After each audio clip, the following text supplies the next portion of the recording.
Dr. Marguerite de Waal, our speaker this evening, completed her PhD under Chris Thurman, who many of us know. He, in fact, had recommended her as a possible speaker for our Shakespeare Birthday Lecture. I was delighted when Marguerite accepted the invitation immediately. No grovelling or persuading was required.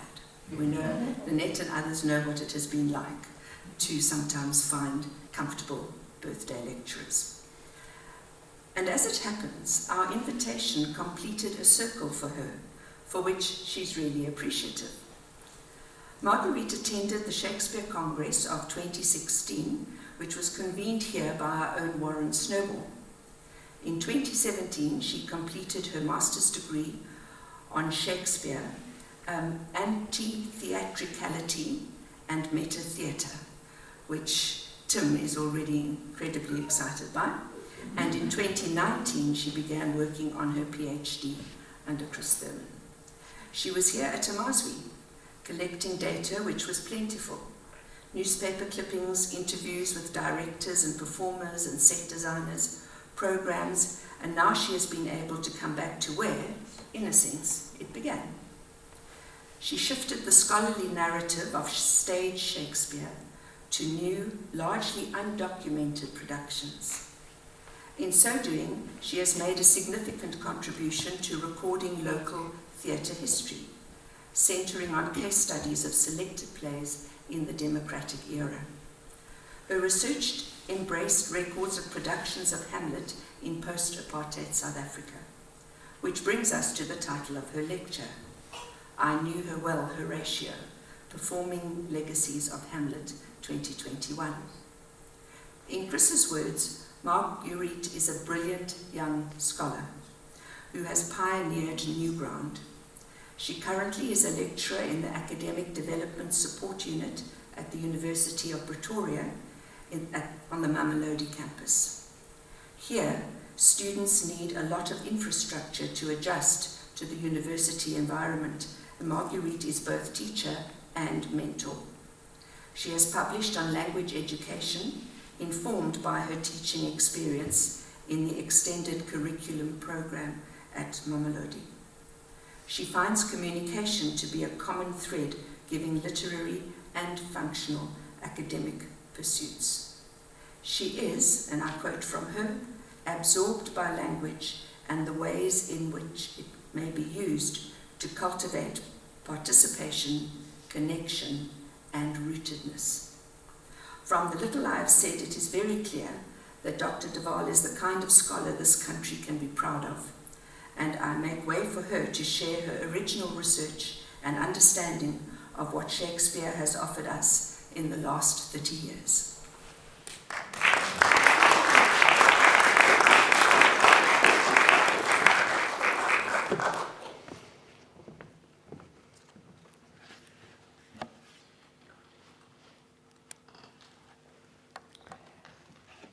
Thank you, Trudi, for those very, very kind words. And thank you to all of you. It is wonderful to be with you here today on this occasion, which is special in many ways. Of course, it is special firstly because it is celebratory.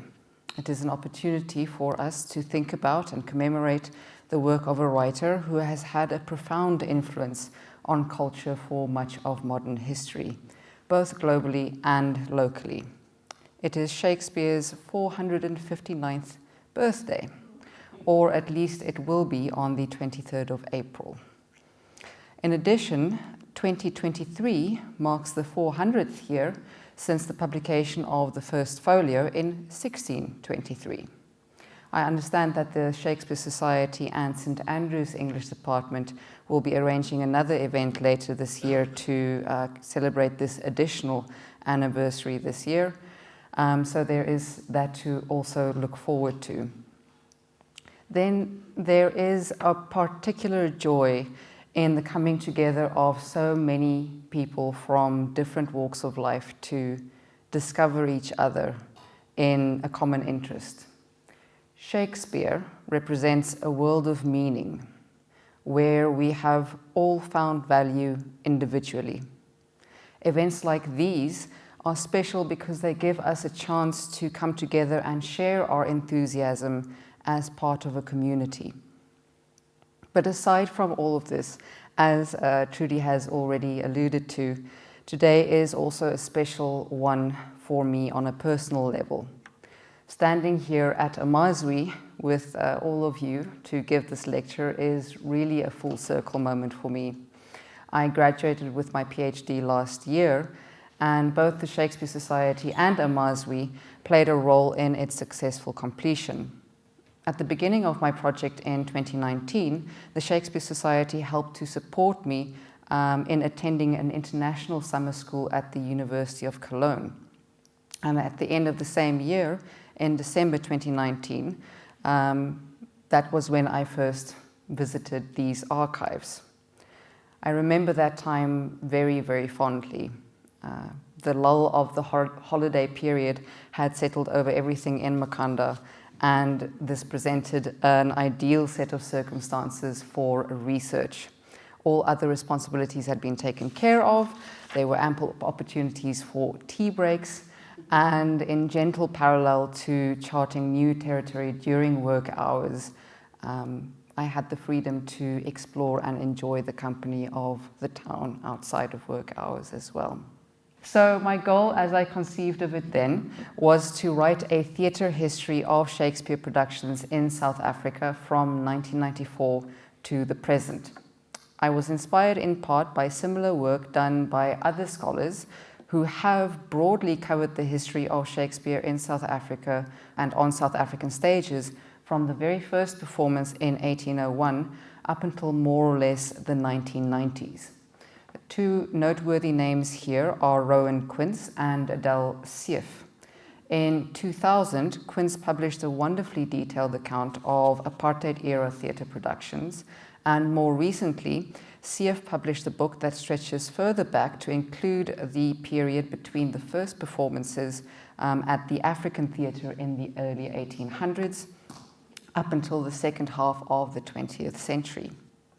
So Quince and Sief's work show us that theatre productions are really a rich field of study for local Shakespeare. However, no sustained account of Shakespeare in performance in the last 30 years had yet been written. And this was the gap that I wanted to help fill. Particularly, I wanted to pay attention to archival records in as much detail as possible, because a lot of what has been said about theatre productions in this period has been limited to a small handful of large-scale popular productions. And I wanted to see whether or not I could create a fuller, more nuanced picture. Needless to say, the collection here at Amazwi was an excellent place to start. I must express my gratitude, I think in their absence, to Beth Wirrell and Lynn Grant, who worked at Amazwi at the time. Both of them assisted me very kindly in my work here. Before I arrived, I received from them an index of all the archival records at the museum that mentioned Shakespeare for the years 1994 to 2019. This is an intimidating document. It is 90 pages long and contains hundreds of entries. On the slide here, I have included just a few excerpts from the index showing entries for productions that I ended up writing on. Besides pointing me to the many primary materials that I could go on to reference in my thesis, and these include reviews, photographs, theatre programs, posters, communications, financial records, the index also became my starting point for constructing a list of productions staged in the post-apartheid period. As it is now, the list, which I went on to supplement with information from other sources, spans the period between 1994 and 2022, and it includes over 120 unique productions. This is an impressive figure, but the list is by no means complete. In fact, I would like to use this occasion to ask for your assistance. That is, I want to complement one impressive archive the one housed in this museum, with another vast resource: you. If you are part of the audience today, you have at least a passing interest in Shakespeare. And the chances are good to very good that you have seen at least some performances of the plays. Your memories, your knowledge, your experiences of such performances are of value. If there is a production that you have particular memories of or impressions of that you would like to share, I would be delighted to hear about them. The same counts for theatre programs, reviews, photographs, any form of documentation of a production, however formal or informal, would be of interest. I am going to include my contact details at the end of the lecture on the last slide, so please do get in touch. So when I left Makhanda in 2019, I had thought that I might visit the archives again during the course of my degree. But in the just over 3 years between December 2019 and April 2023, a lot has happened. Within a couple of months of my visit, COVID-19 turned the world and all of its plans on its head. In the period that ensued, we experienced many collective and individual losses, and to be honest, the effects of the pandemic on the course of my research project feel, by contrast, insignificant. While any further travel plans between Pretoria, where I hail from, and Makhanda were indefinitely grounded, I could keep in touch with Amazwi and request scans of materials whenever I needed to. The wonders of the internet carried me through my research, much as they helped to carry and connect us all through our shared crisis. Even so, I cannot help but remember the world as it was then, and the plans that we could make without any notion of what was to come, with some sadness. And I feel very deeply thankful and honored and excited to be here with you today in person, in the place where so much of my project started, to share something of what I have learned. Now, my topic today, a very recent production of HAMLET in 2021, may not at first seem directly related to what I have just described as the substance of my thesis. It is, however, very consciously related. This production of HAMLET, I think, provides an excellent starting point for exploring the history of local Shakespeare performances. And conversely, understanding this history helps to foreground some of the most significant achievements of this HAMLET. A part of what I want to show today, using HAMLET as my primary example, is that theatre and theatre history are essential to understanding Shakespeare in South Africa today. Before I get into HAMLET, though, it is worth pausing over the idea of theatre history. From a certain point of view, this might seem to be a bit of a fool's errand. Theatre is by nature ephemeral. A theatre performance restricted to a few short hours and one location is defined by the brief relationship that is established between actors and a particularly constituted audience. Such a moment can never be recovered in anything resembling its entirety. And theatre really does pose specific technical and conceptual challenges to the historian as a result. Yet it also exercises an irresistible draw. It is precisely because theatre is immediate, intense, relational, and fleeting that it is so compelling. As an essentially collaborative art, theatre embodies the encounter between a text and its readers, between standard narratives and volatile reality. The results are complex, sometimes bewildering, and often exhilarating. The best way to experience what theatre has to offer is by seizing the moment and participating, or to use a more modern language and a modern imperative, to be present. If you are an audience member, attend theatre performances. If you are an artist, create them. from this perspective, lost opportunities will simply remain lost. Still, the attempt to record theatre history, to gather up what remains once the curtain has fallen and the audience has left, is important. And what is it that remains? A unique and valuable inheritance for anyone who has the mind to look. When we speak about this inheritance, what history offers us, we can define what we have as a kind of heritage that is both tangible and intangible. When we think of and commemorate the first folio, for example, we do not simply imagine the tangible document published in 1623, untouched in a vacuum. It becomes representative of everything that has been done with it, all of the intangible meaning that it has accrued over the course of 400 years. It has a vast and complex history. The legacies of the text have shaped and continue to shape culture now. At the same time, we have to recognize that we also shape them. The past is constructed in the present.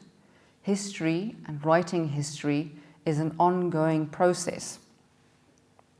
So when we engage with our inheritance, we can revisit, reconsider it, add to it, transform it. As Rodney Harrison has it, heritage is constantly chosen, recreated and renegotiated in the present. So in the literary and artistic history of South Africa, Shakespeare's corpus represents one set of texts, among many, that may not only show us something about who we have been, but also prompts us to consider who we are now and who we want to be. As it happens, these are exactly the kinds of questions that are dealt with in the 2021 Hamlet.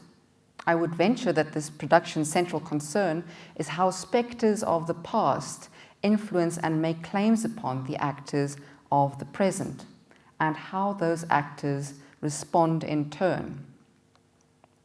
In this production, set in modern-day Johannesburg in the affluent suburb of Saxonwold, the state was run by a dynasty that was simultaneously royal, traditional, and political.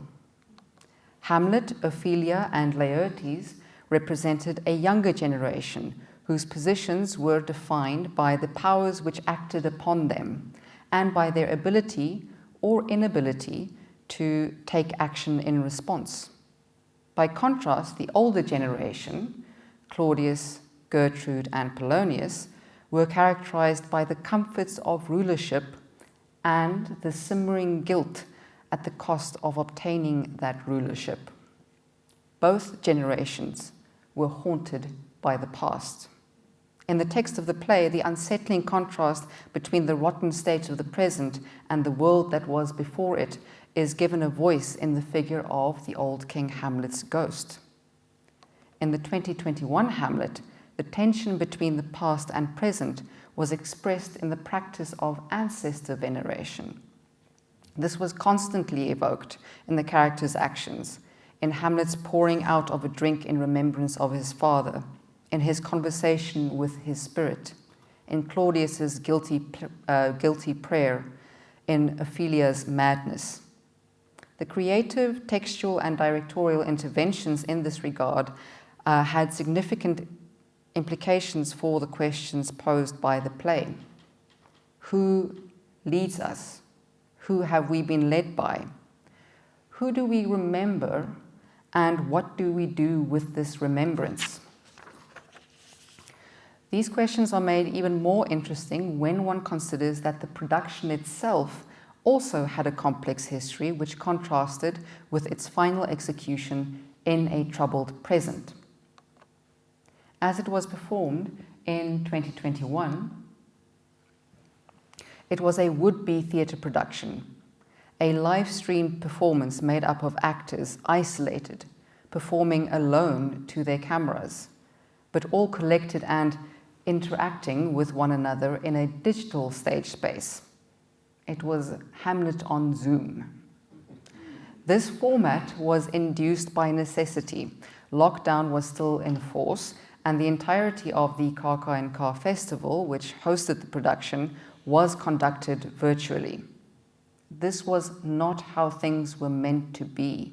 The stage directions presented via voiced-over narration demonstrated that this was originally envisioned as a full stage production. Much had been invested in its concept and design, closely paired as they were with casting, characterization, and directorial notes. But under the circumstances, the usual rules of theatre had to be broken. The details could not be shown. They could only be told. In its virtual form, this Hamlet, which was directed by Neil Coppen along with his associates Bushle Ngaba and Bianca Amato, was a product of more than a year's worth of unanticipated happenings. Originally slated for performance in 2020, the story of Hamlet 2021 starts in 2019 with a workshop for theatre makers titled Making Shakespeare, hosted at the Fugard Theatre in Cape Town. I am able to relate the details of this event as I attended it myself as an observer. The workshop and Hamlet were closely connected. The production was set to run also at the Fugard in June the following year. The prospect of Hamlet 2020, as it was then known, presented itself as a convenient organizing principle. The text of the play was used as a shared point of departure in sessions, and the workshop also ended with a roundtable discussion of the planned production. However, after 3 days of intense engagement with the possibilities and frustrations of performing Shakespeare, participants expressed mixed feelings during the final session. While the idea of a large-scale production of Hamlet evoked cautious optimism in some, others questioned whether Shakespeare should be performed at all. The ensuing debate revealed the artistic, institutional, and socio-political legacies that local theatre makers confront when performing Shakespeare. In the case of Hamlet, participants were wary firstly of the history of large-scale, highly visible and well-publicized productions of Shakespeare, which tend to be concept-forward pieces that center on broad, often problematic casting of the texts into African or South African contexts, sometimes accompanied by dubious racial politics. Secondly, Shakespeare himself, or more accurately, the phenomenon of Shakespeare itself, is a perennial site of contention. Shakespeare has been variously used and experienced, not only as an affirming realm within which to build and assert identity, but also as a colonial signifier. Whatever the status of Shakespeare in our contemporary imagination now, the fact that the texts are part of our cultural vocabulary evidences a long process of circulation that cannot be extricated from the history of European colonization and cultural imperialism. Finally, workshop participants were hyper-aware of the most recent then and widespread example of resistance against this kind of colonial history, namely the 2015 and 2016 student protests. Their calls for decolonization, opposing the economic and epistemological inequalities that they experienced, typified in the Fees Must Fall and Roads Must Fall hashtags, had very clear effects on the critical paradigms of the theatre makers. From a decolonial perspective, it was not clear whether Hamlet or any Shakespeare text was a story that warranted telling.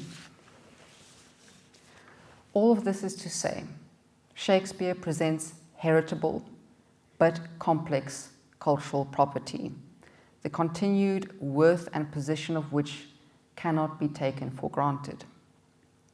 The question faced by workshop participants and anyone involved in theatre, the arts, or education who encounters Shakespeare's work is this: what claim does this inheritance have on us, if any? Do we want to choose it? Do we want to recreate and negotiate it? And if we do, how?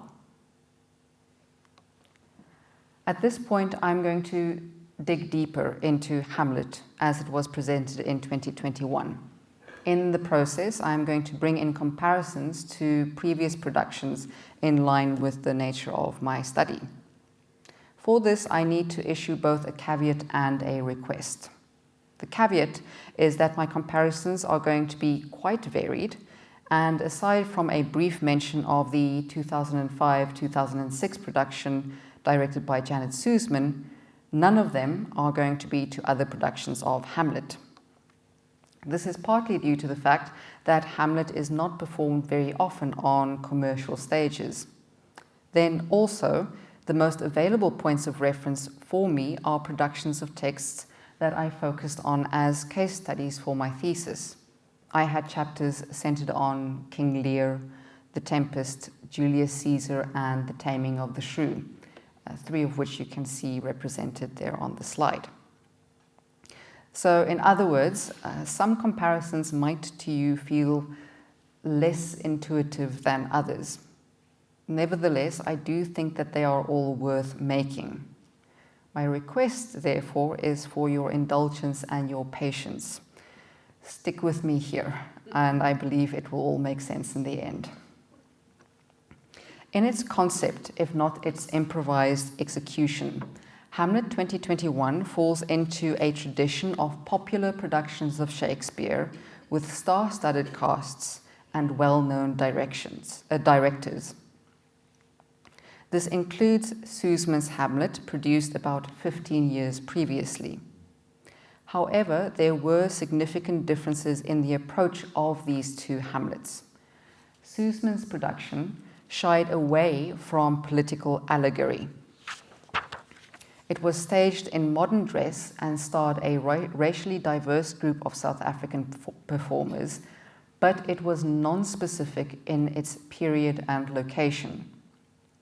By contrast, in its explicit setting of the action in a very particular local time and place, the 2021 Hamlet is more closely and overtly comparable to the Titus Andronicus, staged in 1995, and A Tempest, staged in 2009. Let's have a look at those two. So, Titus Andronicus in 1995 mirrored late apartheid era conflicts by portraying the Andronici as white Afrikaner nationalists and the Goths as a mixed group of colored, black, and poor white characters. Anthony Sher played Titus, inspired by Eugene de Blanche, in an apocalyptic setting featuring scenes designed to recall news coverage of late apartheid era unrests, such as those at Bophuthatswana. The Tempest combined post-colonial and post-apartheid allegories in the Prospero and Caliban relationship, activating very clearly associations with the Truth and Reconciliation Commission against the backdrop of a bright Pan-African aesthetic reminiscent of the Lion King musical. Like Titus and The Tempest, Hamlet also made overt comparisons with South African politics. Old King Hamlet became reminiscent of Nelson Mandela, while Jacob Zuma and Cyril Ramaphosa were evoked in Claudius, who corrupts the home and family that young Hamlet once held dear. If Hamlet had played on stage, it is very likely that it would have deployed similar levels of visual spectacle as Titus and The Tempest did. The voice-over narration set scenes in mansions and golf courses. The former king was associated with a mounted kudu head, which was hung above his coffin in the state funeral-style opening scene. The kudu was later dismantled and replaced with a buffalo head, a less regal icon to match the new corrupt king. So the participants at the 2019 Making Shakespeare workshop who expressed reservations about Hamlet may well have been wary of precisely this kind of symbolism and reflection of national politics. The problem with such representations can be summarized in Njabulo Ndebele's oft-quoted theorization of the spectacular literary expressions that reinforce the symbolic and the binary at the expense of the ordinary, the specific, complex, and nuanced business of everyday life. Now, it must be said that the work in which Ndebele discusses these ideas was published between 1984 and 1986, and it specifically referred to the writing of Black African artists during the apartheid period. I do think, however, that his concepts of the ordinary and the spectacular are particularly applicable and useful in our conversation about South African theatre productions and theatre productions of Shakespeare as well. I hope to show this. So, just to summarize, Ndebele argues against what he sees as the confines of the highly dramatic, highly demonstrative form of literary representation formed by visible symbols of injustice and oppressive systems. He concedes that literature, through depictions of injustice, might be used to inspire resistance against oppression. However, he also sees as a real danger the possibility that such depictions might simply reinscribe and delimit the experiences of the oppressed. As opposed to this form of representation, which he labels the spectacular, Ndebele proposes a radical affirmation of the ordinary experience, the variety and depth of which are denied by injustice. He calls for a shift in focus to the ordinary lives of people, as they constitute the very content of the struggle, for the struggle involves people and not abstractions. Thus, where spectacular demonstration is about what is seen, the ordinary offers subtlety of thought. The spectacular documents and indicts implicitly, preferring exteriority, establishing a vast sense of knowledge, but the ordinary offers intimate knowledge and the honesty of the self in confrontation with itself. There are examples of the ordinary in the history of local Shakespeare performances, but these have not garnered the same kind of public or critical attention that more spectacular offerings have. Interestingly, King Lear has lent itself to theatre making that is oriented towards the ordinary as opposed to the spectacular. I have in mind here versions of the play staged by the Takeaway Shakespeare Company in 1998, by the Northwest Arts and Drama Group in 2002, and by the Mechanicals in 2012. Just as an aside, I was told that many of you might recognize the name. I am very glad to have had my attention drawn to the production by the Northwest Arts and Drama Youth Group, but I would not have been aware of it had it not been for a single theatre review by Margot Beard. That was published in Shakespeare in Southern Africa, the journal. There wasn't any record of this in Amazwi either. But I then went on to interview the actors and received from them video recording of the production, and it really is quite wonderful. So thank you to Margot in her absence. And I mean, I didn't even meet her, but I was very thankful to her nonetheless. So if we think about King Lear, political allegory is more than available to any theatre maker who wants to work with Lear. The play can and has in critical literature and just in passing been connected to the transition of power in South Africa and to the issue of land and land expropriation.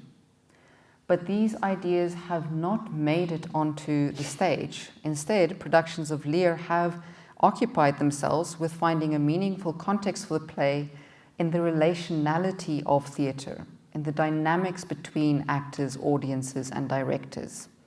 The productions I've highlighted up on the slide were minimalist and sometimes experimental. In many ways, they were idiosyncratic and quite different from one another.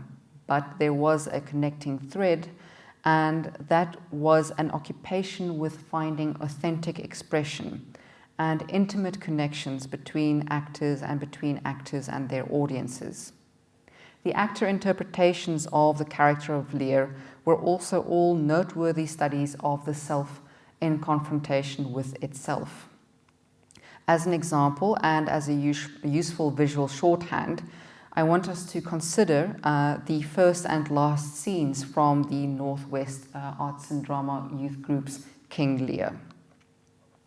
At the beginning of the production, Lear, played by Presley Twenyegai, was dressed in a heavy adorned greatcoat, symbolic of his power. Now I would like you to just imagine what happens between the first scene and the last scene here with me. I'm going to describe it to you as it happens with some of the directorial, or what I identified as the directorial notes. So we have him starting in the greatcoat. As his situation deteriorated, he became more and more hunched over underneath that coat. Once he met poor Tom on the heath and removed the coat in solidarity with poor Tom, the fool, who was very short and very slight in comparison to Lear especially, gratefully draped the coat over his own shoulders, effectively rendering himself and the coat ridiculous. Lear's posture became more and more equal to those of his suffering companions as the play went on.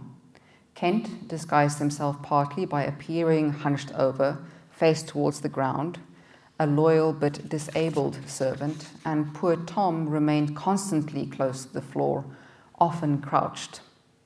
In his ennobled mad state after the storm, Twenyagai's Lear sat hunched on the ground, offering an imaginary mouse an imaginary piece of cheese. The final scene offered a stark contrast then to the first. Lear, dressed in nothing but a dirtied gown, kneeled next to Cordelia, moving his attention away from her lips, searching for a sign of breath, to the audience, reaching out towards them. In the words of James Wiley, summarizing his 1998 production of Lear, so a different one, the play is a story about a man who is mad at the beginning and sane at the end. Put differently, it is a story of a man stripped slowly of all excess, all external shows, who learns to become ordinary. It could, I think, be argued that the most productive local engagements with Shakespearean tragedy are not overtly about politics, but a pursuit of this kind of ordinariness. So, with all of this in mind, some of the details of the 2021 Hamlet appear almost willful. Claudius as a composite of Zuma and Ramaphosa, and Old King Hamlet as Mandela, could easily be slotted into the assembly of To Blanche Titus and the TRC Prospero and Caliban. The association of Zuma, Ramaphosa, Claudius, and Mandela Hamlet with a buffalo and a kudu tagged wildlife tourism onto all the already seemingly overloaded combinations of political and Shakespearean signification. Yet, the 2021 Hamlet is shrewder in its engagement with political and theatrical history than this incomplete summary of mine suggests. If one develops the comparison of Hamlet's political parallels to those of Titus Andronicus and The Tempest, then some key differences become apparent. In the two earlier productions, Titus and Prospero were white male protagonists representing historical figures and groups in colonial and apartheid history.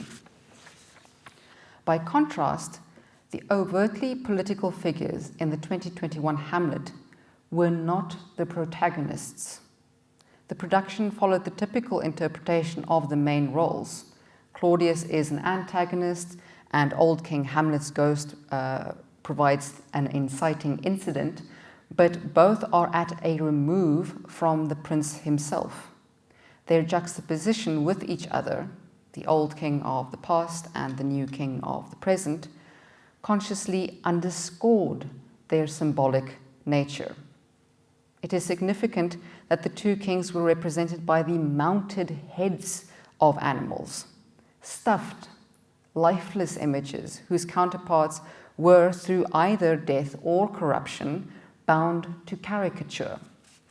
The moral onus did not lie with these figurehead characters, but with Hamlet, who had to choose how to respond to his father's legacy and his uncle's wrongdoing. Instead of dramatizing conflicts between political and historical symbols, then, this Hamlet dramatized the process of a generation observing and responding to such symbols. It is worth noting that there is a precedent for this dynamic in local Shakespeares. One of the most intriguing records I discovered at Amazwi was for a production of Julius Caesar at the Windybrow Theatre in Johannesburg in 1994, directed by John Matshikiza. As has often been noted, Julius Caesar is not the main character of Julius Caesar. This seems to have been borne out in Matshikiza's production, according to the director's notes and the memories of those involved.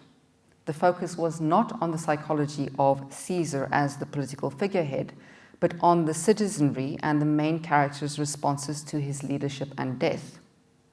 This is significant considering the fact that, very unusually for the time, the majority of the cast of the production was black. In 1994, the fact that Caesar was played by a white Afrikaans actor alongside a majority black cast could not have failed to resonate on some level with the end of apartheid and the authoritarian National Party government. The weight of the action would therefore have been carried by Brutus, Mark Antony, and Octavius Caesar, played by Owen Sejake, Selomake Kanube, and Themba Ndaba, respectively, who vied for political power after Caesar's death. Instead of the peripheral presence of black actors in other productions that focused on the character arcs of white leads, Matshikiza's Julius Caesar portrayed a majority black political leadership and citizenry wrestling with what constitutes a democratic society. In Hamlet's case, social identity was also essential to this process of engaging with political and personal history. Young black actors played Hamlet and Ophelia. Annalisa Pewa was Hamlet and Ophelia was played by Buhle Ngaba. Remembers Buhle's name, by the way. We're going to talk about her a little bit more later on. Both characters had to contend with the imposing authority of Claudius as their political ruler, with the demands of their respective fathers, Old King Hamlet and Polonius, and with their own positions in society. The influences on their identities stretched beyond the realms of the present and the living. Hamlet encountered his father's ghost as an ancestor, and Ophelia, as she descended into madness, was called to by a female ancestor as well. The incorporation of traditional belief systems was reminiscent of other local productions of Shakespeare that have incorporated broadly understood African conceptions of the supernatural. These ancestors in Hamlet have ancestors in other productions. Yael Faber's Caesar, an adaptation of Julius Caesar staged in 2002, is a particularly useful comparison in this regard. Like Hamlet, Caesar evoked symbols and stereotypes strategically, though to different ends. Beyond offering convenient correlations for the rituals and metaphysics of the original text of Julius Caesar, Traditional practices and belief systems in César became opportunities for depicting African otherness through spectacle. Most reviews referred to the ritual in which Sinna, played by Siyabonga Twala, took up the role of a sangoma and convinced César, played by Hope Sprinter Sekobela, to go to the Senate by performing a ritual in which he read the entrails of a slaughtered animal. This moment is depicted on the front covers of both the National Arts Festival and the Oxford Playhouse programs, which show César holding a piece of raw meat aloft in triumph. The bloody ritual was quite literally emblematic of the visceral intensity that Faber felt an African interpretation could unlock in Caesar. Certainly, the Sangoma's divination of the entrails suited the gritty civil war aesthetic of César, but it would have been out of place in Hamlet's affluent Johannesburg suburbs. Ancestor veneration in Hamlet did not constitute quite the same kind of Africanization as it did in Faber's César. Of course, the ancestor king's appearance to Hamlet and the revelation of regicide were forms of spectacle. They are events that are no less strange or extreme for their lack of blood and gore. However, the inclusion of ancestor veneration, like the deliberate symbology and evocation of national and historical figureheads, had a narrative function that went well beyond spectacle. This is most apparent in two successive scenes towards, just keep it there for a moment. This is most apparent in two successive scenes towards the end of the production. The first is the account of Ophelia's suicide, in which narrated stage directions described an upstage scene running parallel to Gertrude's explanation of Ophelia's drowning. I have transcribed some of these directions here, and I wanted to take a moment just to read through them. I'm just going to turn. The upstage floor is covered in a sea of bubble wrap, which the company holds on either side and undulate gently. Projected water patterns, shimmering moonlight, and stars dance across the surface of it and complete the illusion. The singing of the female ancestor can be heard in the distance, calling Ophelia to the water. We can just make out this mysterious maternal figure on the opposite side of the river bank. Ophelia begins to follow the call of her ancestor, wading into the water to reach her. She turns on her back and lies suspended on the surface for a moment, staring up at the moon, the cast supporting her unseen from beneath the tides of bubble wrap sheeting. Ophelia shuts her eyes and surrenders to the call, vanishing beneath the surface of the water. This sequence was matched in the next scene, which is when Hamlet and Horatio are in the cemetery, and Hamlet asks the gravedigger about an unearthed skull. In Shakespeare's text, this is the skull of a court jester called Yorick, whom Hamlet remembers fondly to Horatio.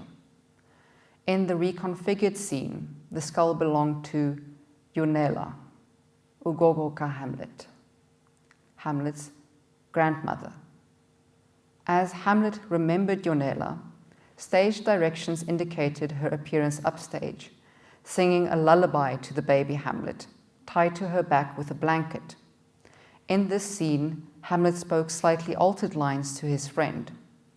"I knew her, Horatio," he remembers.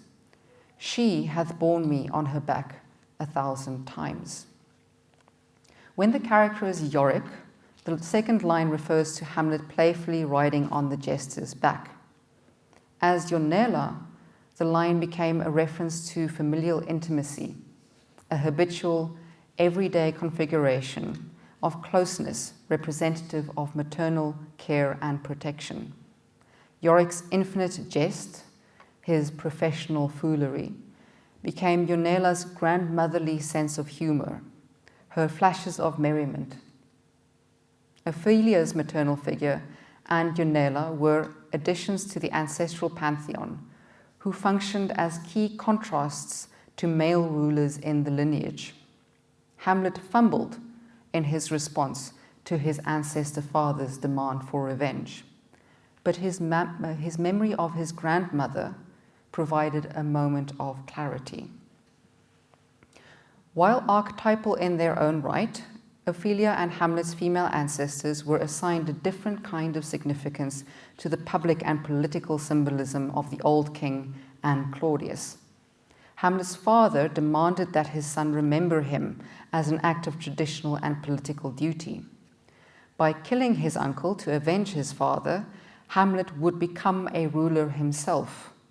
That is, the remembrance of his father impelled him to become a participant in the grand drama of the state, in a spectacular narrative. Hamlet's incidental remembrance of Yonela was different in kind.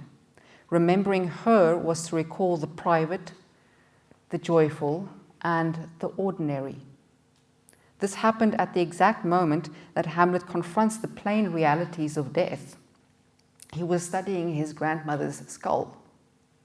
The most effective act of memory occurred in a context that most disallowed euphemism and idealism. This offers another point of comparison to Caesar. In Faber's production, Calpurnia and Portia were joined by a third female character, Makhanda. The play opened on this character, was an elderly street sweeper and soothsayer dressed in a cleaner's overall. In fact, she acted as the leader of a group of female workers whose presence was consistent throughout the production. They cleaned the auditorium and stage before the play began. They sat in it with the audience members during the performance, and they participated in the action as members of the citizenry. It was Makhanda who warned Caesar about the Ides of March and went unheeded. She later became a point of recourse to Calpurnia and Portia, each of whom asked the older woman to intervene in the impending crisis of state. Makhanda thus reappeared later in the play to warn Caesar against going to the Senate again, only to be ignored once more. Her occupation as a street sweeper was symbolic. At the end of the play, the woman moved in to clean up the devastation. Yonela in Coppen's Hamlet can be compared to Makhanda in Faber's Caesar.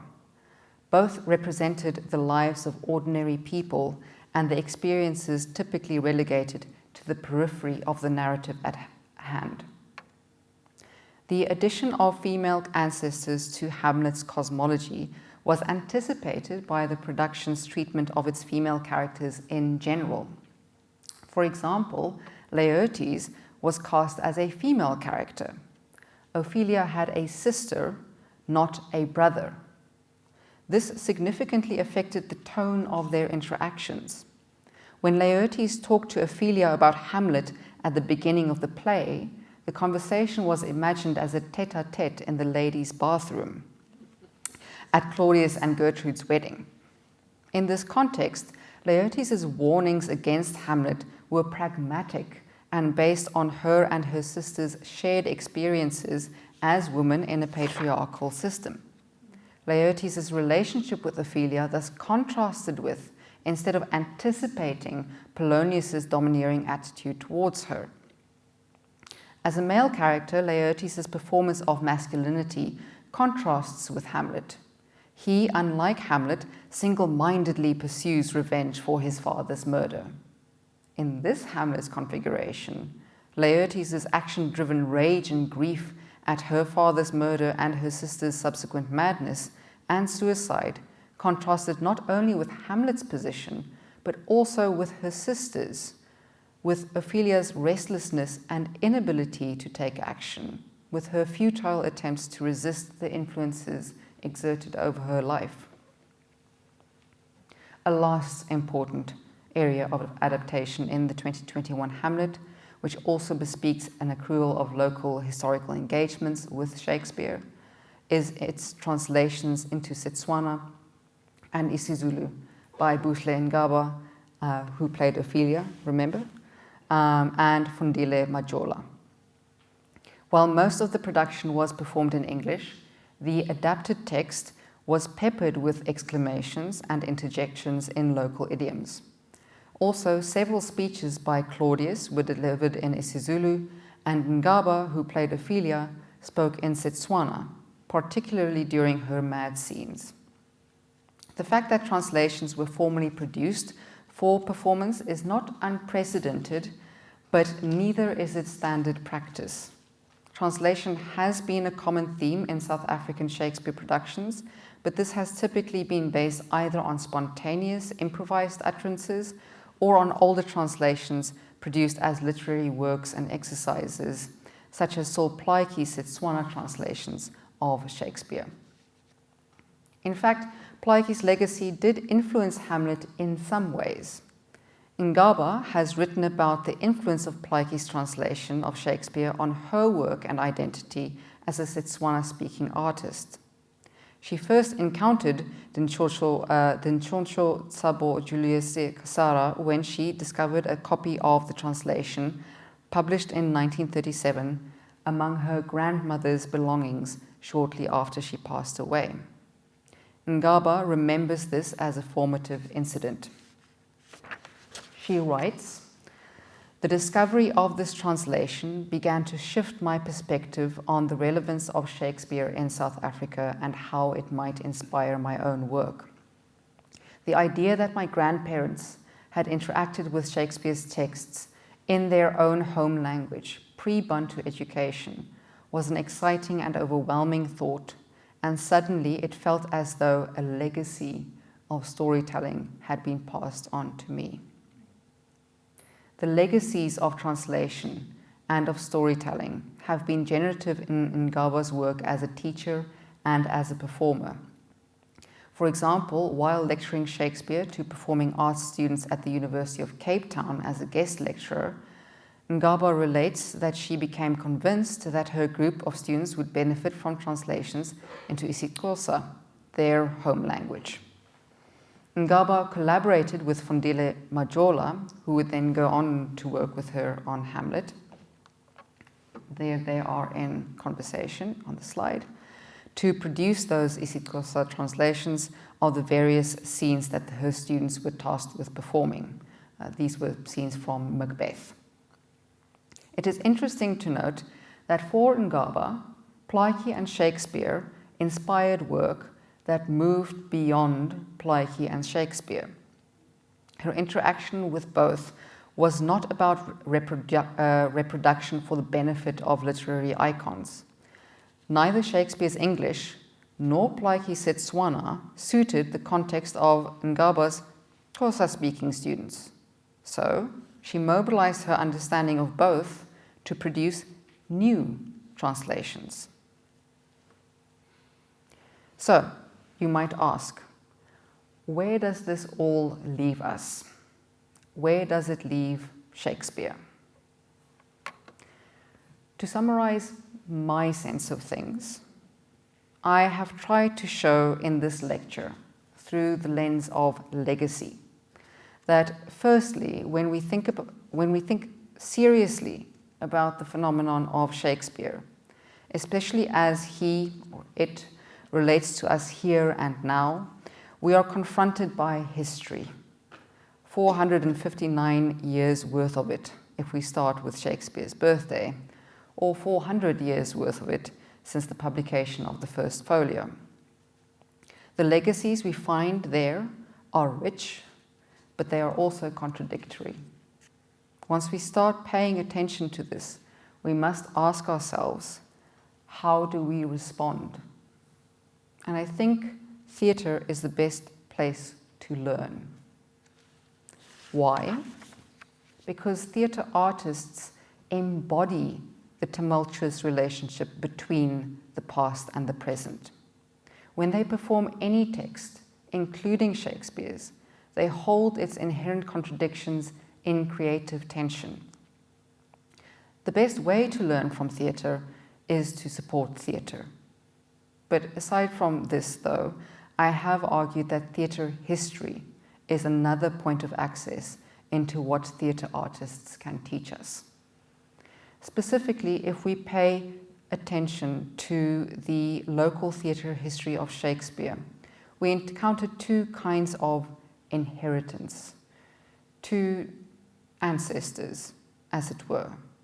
At first glance, in the foreground, there is an abundance of overarching narratives, clear symbols, sweeping claims, the general, the obvious, the extraordinary, the spectacular. But with patience and an adjustment of focus, we may also start to discern the spectre of the human, the hidden, the specific, singular, counterintuitive, and ordinary. Using Hamlet as a starting point, I have tried to show examples of such double-natured legacies in local performance. Moreover, I have argued that Hamlet's greatest achievement was not only the way in which it conversed with and transformed history, but above all, in the way in which it dramatized the personal costs of remembrance.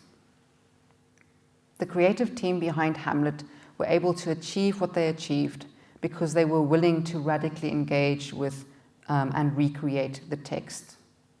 That is, to tell a story of a young man who must wrestle and come to terms with the past. They worked with the legacies, the artistic and national legacies that had been left to them. This did not mean a simple reproduction of known patterns, an unquestioning perpetuation of the past in the present. Rather, in telling Hamlet's story, they chose, remade, and renegotiated their inheritance to tell a story that was their own. Thank you.